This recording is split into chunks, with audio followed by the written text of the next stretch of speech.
Bueno, amigos de Somos lo que decimos, otra vez en el espacio de comunicación en corto. Yo soy Jorge de Menegui y hoy estamos con un talentazo y él es Bruno Rubio. ¿Cómo estás, Bruno? Bien, muy bien.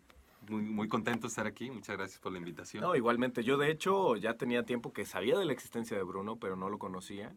Y hasta que no llegamos a trabajar aquí a Radio y Televisión de Veracruz, no tuve la fortuna de poder compartir con él espacio de trabajo. Y pues qué mejor que él hoy, que es su cumpleaños y aún así está trabajando con nosotros, pues que nos platique acerca de lo que tiene que ver las palabras. Por ejemplo, desde la otra vez les platicaba y ahora quiero que ustedes, amigos del blog, lo vean. ¿Cuál es tu palabra favorita, Bruno? Mi palabra favorita, changos. No, no es changos.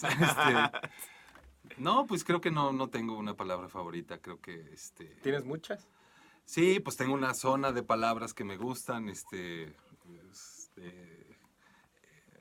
No sé, Pero, a pensaría ver, elige una. Digo, hay que empezar a... alivianado. Alivianado. Sí. ¿Así te consideras tú, el entorno, la vida? ¿Qué? Me gusta la vida alivianada, me gusta yo poder estar alivianado, digamos, como justo liviano, ¿no? No traer cargando cosas, a veces es muy difícil, Sí. pero pues es como de lo que me gusta, digo, un poco en esta onda de vivir el momento, de poder estar al 100% en el momento en el que está uno, ¿no?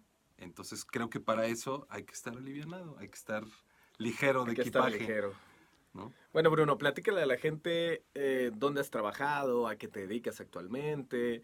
Y lo más importante, a mí me gusta que la gente sepa que las personas que nos dedicamos, en este caso, a hablar, los que vivimos del aire, Ujú, realmente no hacemos una sola cosa. Tenemos muchas facetas. ujú, ujú. Platícale a grandes rasgos a la gente qué es lo que tú haces y cómo te ganas la vida o cómo es tu estilo de vida en materia de comunicación. Pues mira, desde muy pequeño siempre me gustó, pues como dicen por ahí, el argüende, ¿no? Desde los festivales de la escuela hasta en los talleres de teatro, en mi casa grabando así con la grabadora ahí cuentos y demás. Y y digamos que a la hora de elegir una carrera, pues tenía que elegir entre las cosas que me gustaban. Una de ellas pues era el dibujo y estudié diseño gráfico. Ahí aprendí mucho de comunicación, de teoría de la comunicación, de creatividad y todo esto. Y cuando estuve haciendo mi tesis, ¿no? Año sabático, casi, estaba haciendo una tesis, digamos, muy mecánica, muy de estar haciendo, ¿cómo se llama? Digitalizando logotipos y todo. Entonces era muy mecánico. Y me puse a oír películas, muchas películas, y sin verlas, pues estaba yo acá en la compu. Y entonces fue como un entrenamiento, ahora sí que, pues, accidental, porque como que agarré ahí un gusto por escuchar películas y ya después que me resurgió el gusto por lo narrado y todo, quise entrar acá a la radio y bueno, pues después de estar ahí intentándolo un buen rato, logré entrar y entré para contar historias, ¿no? Ese era como mi objetivo de entrar a la radio y eventualmente se activó un programa infantil y empecé a hacer cuentos para niños y era justamente como recrear esas películas que yo escuchaba, pero pues ahora inventando cuentos y, pues ahora sí haciendo el diseño sonoro. Y eso fue también como un entrenamiento muy grande, digamos, de lo que a mí me gusta más hacer aquí en la radio. Y digamos que de lo que más me ha gustado en la radio es justamente el poder expresar con la voz, pues pues diferentes cosas, ¿no? Y en ello, pues digamos, disfruto mucho, por ejemplo, dirigir voces y encontrar la manera de sacar la expresividad que se busca, digamos, ¿no? Y bueno, pues también esta parte que te decía del diseño y de la estructura, de cómo hacer comunicación, pues la aplico ahora acá en la radio. Y últimamente, pues creo que me he clavado más en la parte pues del contenido, ¿no? De que los contenidos que hagamos pues puedan tener una utilidad social, digamos, ya no nada más social o individual, ¿no? En cuanto a hacer conciencia, en cuanto a, este, pues eso, ¿no? Pues acerca de la vida, ¿no? Y cómo poder mejorar, ¿no? Entonces, digamos que todo eso es, en resumen, pues lo que he venido haciendo Lo que aquí, vienes haciendo, aquí en ¿no? la radio. ¿Y qué papel juega, Bruno, en tu vida las palabras, los mensajes, las narraciones, la forma en la cual tú te expresas? Porque una cosa es lo que nosotros hacemos dentro de nuestro trabajo o dentro Ujú. de la parte que nosotros tenemos que hacer obligada, por así decirlo, para Sí. crear. Pero allá afuera, Ujú. ¿qué papel juegan las historias que Bruno narra para con las personas que lo rodean? Pues mira, dos cosas. Una, como que sí he adquirido por decisión una manera de expresarme donde tal vez sea a lo mejor más larga a la hora de expresar una idea, pero más precisa, ¿no? O sea, por ejemplo, a la hora de estar platicando con alguien, con la gente, por decirte un ejemplo, el agregar a mi comentario, el decir yo creo que esto y esto otro, ¿no? Ok, ya aprendiste como a Por ejemplo, dejar en claro, ¿no? ese es un ejemplo que, por ejemplo, se me hace muy, muy pertinente el que digamos, ¿no? Yo creo que esto y esto, más allá de decir, es esto y esto, ¿no? Eso creo que hace más difícil una conversación, el que alguien diga, esto es así, ¿no? A diferencia de decir, yo creo que esto es así, ¿no? Eso da la posibilidad a que también pueda ser como tú dices o como tú, ¿no? Eso es como por un lado. Y por otro lado, ya se me fue el avión. No, ya lo de las historias. Y creo que esto tiene que ver mucho con el hecho de ser papá y en la etapa, digamos, de formación de mi hijo, pues era echarle todo el rollo de todo, ¿no? Incluso hasta ahí hay alguna anécdota en una salida que comimos con un compañero que estaba aquí, que él es de Cuba, nos comentaba que pues, allá en Cuba no hay Coca-Cola, ¿no? Ujú. Que hay otro refresco de cola. Entonces, pues se me hizo muy interesante y yo le quise platicar a mi hijo y entonces, le empecé a platicar, oye, fíjate que me dijeron que en Cuba que no hay Coca-Cola, ¿no? ¿Y por qué no hay Coca-Cola, no? O sea, ¿qué refresco hay? Y en vez de responderle, no, pues hay uno que es así, le empecé a platicar toda la historia de ahí, de Cuba, y que si la revolución, y que si ¿cómo se llama? O sea, todo el contexto Todo el histórico del por cuál contexto no. de por qué no hay Coca-Cola en Cuba y por qué hay un refresco que se llama Tu Cola. Así se llama. Se oye tan alburero eso, Sí, ¿verdad? sí, sí. Y entonces, de alguna manera, ese fenómeno de explicar mucho algo para llegar a un punto, entre mi hijo y yo, a ese fenómeno ya le llamamos un tu cola, ¿no? Es Mm, decir, cuando ujú. explicas algo así de, mira, pues es que cuando surgió el Big Bang y no sé qué y tal, y por eso es que hoy andas Fíjate, vestido así. fíjate que yo tengo un cuate que es así Ajá, y ajá. también es locutor. Órale. Y le va a quedar bien este video, pero para no darle vuelta ya luego te lo presentaré. Sí, entonces, por ejemplo, pues me gusta mucho el tu cola, es decir, el como dar todo un contexto para poder dar compartir algo, digamos, ¿no? Compartir, claro. Entonces, eso es parte, digamos, de cómo me gusta comunicarme allá afuera. Bueno, y hablando de comunicarse allá afuera, ¿qué lenguaje, qué palabras, qué tipo de narrativa tiene que ocupar Bruno? Y podría darle de consejo a las personas que están allá afuera. Cuando tienes un público infantil, cuando tienes un público adolescente, cuando tienes un público ya más maduro, cuando tienes un público técnico, ¿cuáles son las variaciones Ujú, más destacadas, digo sin entrar en mayor detalle, que claro. Bruno ocupa para comunicarse con determinado grupo de personas? Pues mira, por ejemplo, con la infancia, para mí es muy, muy importante el que sientan que están hablando a un mismo nivel. Es decir, eh, digo, no tanto decir bajarme o que ellos se suban, sino simplemente tratar como de entablar una empatía donde, por ejemplo, algo que es difícil que los adultos hagamos hacia con los niños y las niñas es escucharlos de verdad. Casi siempre somos demasiado paternalistas y es, ay chiquito, mira, ¿cómo estás? Y tú lo que necesitas es esto y Ya y sé, todo en diminutivo y cosas así. ya sé, sí. Y en realidad a mí, pues, hasta me gusta a veces hasta ser un poco, como rebeldillo y empujarlos a que se suelten, ¿no? Pero sí me doy cuenta que, por ejemplo, el hecho de escucharlos a los niños con mucha atención se genera una conexión bien diferente, ¿no? Y por ejemplo, el no estar serios con ellos, ¿no? O sea, estar Claro. pues, en un plan relajado. La seriedad es una barrera. Exacto. Y entonces ese, por ejemplo, hacia con el público infantil, esos dos elementos, el poder de verdad escucharlos, de verdad, cada cosa que te digan, tomarla muy en serio, y eso hace que se conecte muy bien la comunicación, ¿no?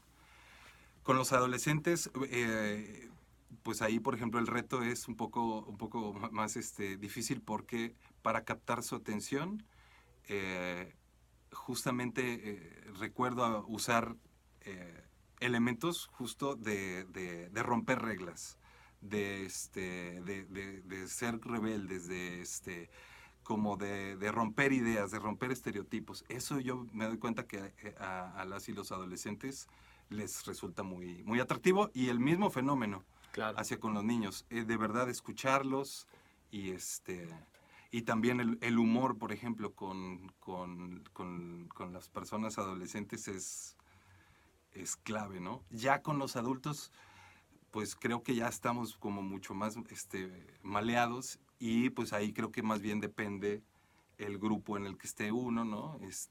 Poder adaptar, pues ahora sí que el ánimo, el ritmo, ¿no? Pero sí, en particular con niños y adolescentes, sobre todo es un respeto, ¿no? O sea, el que sientan que los estás respetando, que los estás escuchando. Claro. Es básicamente eso. Ok, bueno, ya en otro tema que también domino, porque Bruno es polímata también, autodidacta, polivalente, es emprendedor, pero de esos emprendedores que son también dentro del lugar de trabajo, que lo cual admiro, y esto es que él de repente ve algo que no está acomodado como tendría que ser, y él propone hacerlo de otra manera, sin pasar a pisar a ninguna de las otras personas, sino al contrario, siempre pidiendo el consenso de todos, para decirles, yo creo, como bien dijo, yo creo que podremos hacerlo de esta manera, ¿qué opinan? Y esa parte es muy importante. Y más porque estamos en una época en la cual ha cambiado, y esto yo lo vine a entender hasta que tuve una plática contigo, ha cambiado el rol también de los hombres con toda esta situación que ha habido de la parte feminista. Claro. Nosotros, en Veracruz, como en México y en el mundo, la situación ha cambiado. Y a mí me ha tocado también vivir un proceso de cómo expresarnos también Ujú, los hombres. ujú. Y Bruno tiene una situación, bueno, una colaboración con Paco, bastante interesante acerca de lo que ellos pueden llamar como la nueva masculinidad, que no es otra cosa que es otra forma de expresarnos como hombres. Pero ¿quién mejor que Bruno para explicarles a grandes rasgos? Ya él podrá verlo a través de sus redes sociales o en el programa que tenga más adelante de Sin Privilegios. Pero a grandes rasgos, Bruno, ¿cómo ha cambiado el rol del hombre Ujú. en la sociedad del día de hoy? Ok, pues no ha cambiado, más bien yo más bien está empezando a cambiar, Ujú. ¿no? Y de hecho el proceso creo que nos está resultando bastante, a veces difícil, a veces complicado, a veces hasta dramático, en algún momento, porque el fenómeno sí creo que es bastante complejo, y digo, y como dices, como para resumirlo, llevamos pues toda la historia de la humanidad, los Sí, hombres teniendo muchos privilegios que son resultado, o son la otra cara de la moneda, digamos, de que las mujeres no tengan todos sus derechos, ¿no? Las mujeres y algunos grupos, y las minorías, ¿no? En general. sí, sí, grupos que pues precisamente han sido como relegados socialmente. Este, el que haya personas, digamos, con desventajas o con falta de que se les reconozcan sus derechos, la otra cara de la moneda es que los hombres tenemos privilegios. Entonces, entender eso de entrada es bien difícil, pues porque quien tiene privilegios no quiere soltarlos, ¿no? Claro, Pero esta idea pues viene desde una lógica. Digamos, he empezado a entender que si estamos desde otra lógica, sí nos conviene soltar esos privilegios, porque además son privilegios entrecomillados, ¿no? Son privilegios que de pronto conllevan una carga, digamos, social de cosas que debemos hacer y que debemos ser, que a veces pues chocan con lo que en verdad somos, ¿no? Como con claro. una esencia, digo, por poner un ejemplo, hay personas que tienen una sensibilidad y una necesidad de expresividad mayor que otras personas, y por el hecho de ser hombres y de estar en una sociedad como la que estamos, se ven forzados a reprimir. Por decirte un ejemplo, pues cuando un niño está bailando una canción que se entiende que es para niñas o algo así, y llega su papá y le dice, oye, no bailes así, pareces maricón. Y pues el papá es el héroe de uno. Y uno dice, pues yo no quiero tener que mi héroe, ¿no? No me vea con empatía, ¿no? Entonces voy a dejar de hacerlo. Aunque lo disfrute, ¿no? Entonces son fenómenos, pues, hasta, diría yo, hasta crueles en el sentido de, pues es una de las personas que más me ama, ¿no? Y tengo que sacrificar, por decir, parte de lo que soy para sentirme aceptado por esa persona. Mismo caso con los amigos, mismo caso con la pareja, ¿no? Digamos, dentro de esta lógica en la que hemos vivido, donde los hombres tenemos privilegios, están también esos fenómenos que hacen que no podamos ser plenos, no podamos estar alivianados, ¿no? Y tampoco, más bien, y también nos perdemos de poder hacer juntos y juntas, digamos, algo, lo que sea, ¿no? Con la mirada de las mujeres, ¿no? Y es algo que, pues, es parte de lo que se conoce como deconstrucción, ¿no? Construimos nuestra mente, nuestra identidad, nuestros hábitos, ¿no? Los construimos de acuerdo a aquella lógica. Y ahorita nos toca, yo creo que estamos como en el sándwich de lo que fuimos y de lo que queremos ser, estamos en medio y estamos bien desconcertados todos los hombres, pues cuántos hemos dicho o escuchado, uy, ya no puede uno decir nada, ya no Sí, sí, podemos, claro. y ahora cómo nos vamos a reír, o sea, yo ya no. Y pues yo la verdad sí tengo una postura como un tanto radical en el sentido de que sí pienso, pues sí, ya no nos podemos reír de eso, pues sí, ya no podemos expresarnos así, porque esas expresiones, esos chistes, eh, pues pasaban por encima de los derechos, o más allá, digamos, como para decirlo de una manera muy llana, hacían sentir mal a alguien. Ujú. Tan solo ese detalle, yo sí estoy dispuesto a dejar de hacer cosas para que alguien deje de sentirse mal, ¿no? Por ejemplo, en el humor, ¿no? Y entonces se va acotando todas las gama de posibilidades de bromas y de chistes y todo. Y entonces el reto para nosotros que estamos en medio es abrir Eso es, nuevas maneras de reírnos, nuevas maneras de... eso es a lo que iba, ¿no? Realmente nosotros, esto sirve porque cuando se cierra algo, es la posibilidad de de darle apertura a otras exacto, cuestiones exacto. y es el momento de hacer, porque aunque no lo sepan, también es estandopero, Bruno, pero es momento de inventar un humor que no sea a costa Ujú, y a cambio ujú, ujú. de reírnos de la desgracia de los demás. Que ojo, no está mal reírse de la desgracia de los demás, pero Es un no, fenómeno normal pero ese, pero no aprovecharnos de una situación que hace sentir mal a las personas para a costa de eso sacar una sonrisa de un colectivo que tal vez a veces ni siquiera procesa lo que estamos diciendo, porque eso pasa mucho en el humor. Luego ujú, algunos se ríen por reírse, ni siquiera entendieron. exacto, Entonces, eso ya entraremos en otro tipo de detalles en otra ocasión que hablemos de eso. Pero claro. para que vayamos cerrando, Bruno, Ujú. en materia de comunicación y en materia de la nueva masculinidad, ¿cuáles serían algunos tips que tú le darías al público, tanto masculino como femenino, que tenemos el día de hoy, para que ellos vayan desarrollando y explorando esa nueva parte del ser humano? Pues mira, yo he pensado que nos hace falta un proceso para el proceso.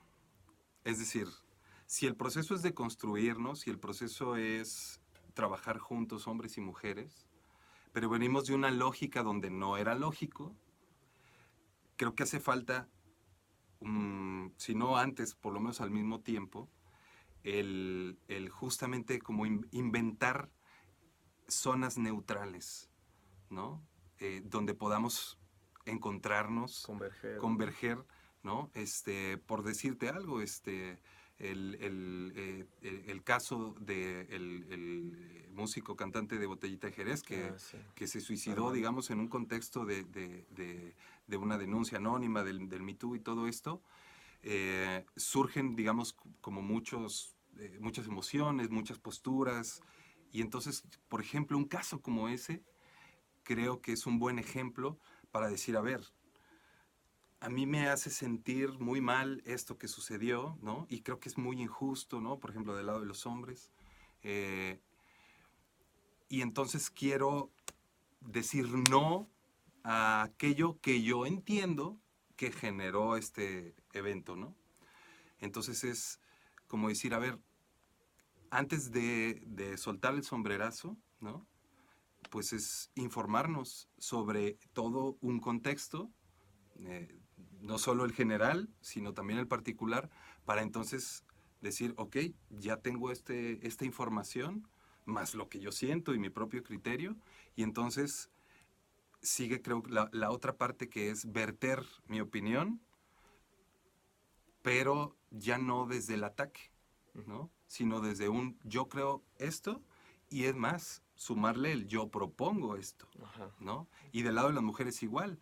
Eh, las mujeres tienen una circunstancia muy compleja en este sentido porque llevan mucho tiempo pues en circunstancias de desventaja y, no, y digo, esto es muy eufemístico decirlo así porque digamos, pues han estado en violencia, han estado no sé, Sí, siempre han sido un grupo vulnerable. en un contexto de verdad de mucha violencia hacia ellas. Y en su lucha, digamos, que han ido avanzando poco a poco y que ahorita, digamos, están en un crecimiento exponencial desde mi punto de vista, porque son muchas más las mujeres que están sumándose, el encontrarse con un hombre que les diga, oigan, ¿qué onda con esto? Esto no está... Y desde el punto de vista dices, o sea, te estás quejando por este caso, ¿no? Que además no está aclarado, ¿no? Y no dices nada con las mujeres que matan todos los días, ¿no? Entonces es así como de, neta, pues se enoja visto desde el punto de vista de las mujeres, ¿no? Entonces es también como esta parte de ellas también, yo desde mi punto de vista digo, si hay alguien que tiene que cambiar en esta postura, yo creo que nos corresponde más a los hombres, ¿no? Porque sí creo que está justificado el enojo, la inconformidad del lado de las mujeres, ¿no? Por supuesto hay que tener cuidado de una cuestión ¿cómo se llama? Pues de una justicia, digamos, real, que no haya de pronto un abuso inmaduro de la denuncia, pero en este punto la verdad es que es mínimo, es Claro. mínimo, mínimo. Es decir, no es tanto como para hacer un gran enfrentamiento, ¿no? O sea, por eso sí creo que a nosotros nos toca informarnos muchísimo más para entrar a la conversación a un nivel, digamos, más alto, ¿no? Sí, y en el nivel de la propuesta por encima del ataque o de la defensiva, que hemos Exactamente. reaccionado. Para cerrar, lo último, ya vieron que a Bruno se le da la narrativa. Bruno, un consejo así de rápido, cómo hacer una buena narrativa a la hora de contar, porque yo siempre he pensado, como dice Gabriel García Márquez, que hay dos tipos de personas, saben contar historias y las que no saben contar historias. Y la gente le encanta a las personas que saben contar historias. ¿Cómo le ayudarías a la gente a construir Ujú. una buena historia? Pues de entrada creo que el confiar en lo que uno quiere decir, confiar en lo que uno siente y piensa, esa es una buena base. Este, y ya metiéndole como más técnica o más eso a querer contar una historia, yo pensaría, digamos, en algo muy básico, ¿no? Que viene, pues ahora sí que desde Aristóteles, ¿no? El poder tener un gancho al inicio, ¿no? Algo que te llame la atención, algo que te brinque, que te sorprenda, que al inicio de tu narración, tener algo que diga, me tengo que quedar, ¿no? Una pregunta, una afirmación, algo que sea desconcertante, intrigante, gracioso. Es decir, es un elemento como fuerte al inicio. Ya, bueno, aventarse el desarrollo de la narrativa y el final, justamente algo como en espejo de lo que fue un gancho, una conclusión, ¿no? ¿Cómo dice? Como una puñalada, ¿no? Así que te dan al final y te dejan, ¿no? Que va No. desde la parte como reflexiva, intelectual o la parte emotiva de conmoverse, ¿no? O sea, para justamente, y esto también tiene que ver con la parte más como intelectual de construir un mensaje, el que tengas un objetivo en tu narración. ¿Para qué estoy narrando esto? ¿Quiero convencer a alguien? ¿Quiero enseñar? o educar a alguien, quiero solamente emocionar a alguien. Tener muy claro el objetivo. El objetivo, claro. Y el cierre, ¿no? Esta puñalada va amarrada al objetivo, es donde se cuaja el objetivo, ¿no? Entonces, pues digamos, básicamente es un pequeño consejo. Perfecto. Ahí. Pues Bruno, pues muchísimas gracias. Gracias a ti, Jorge. Aquí abajito tienen las redes sociales y también suscríbanse al canal si quieren más entrevistas, más historias, más consejos, más situaciones y más momentos de reflexión. Yo soy Jorge de Menegui y nos vemos en la siguiente entrega de Somos lo que decimos. Bye.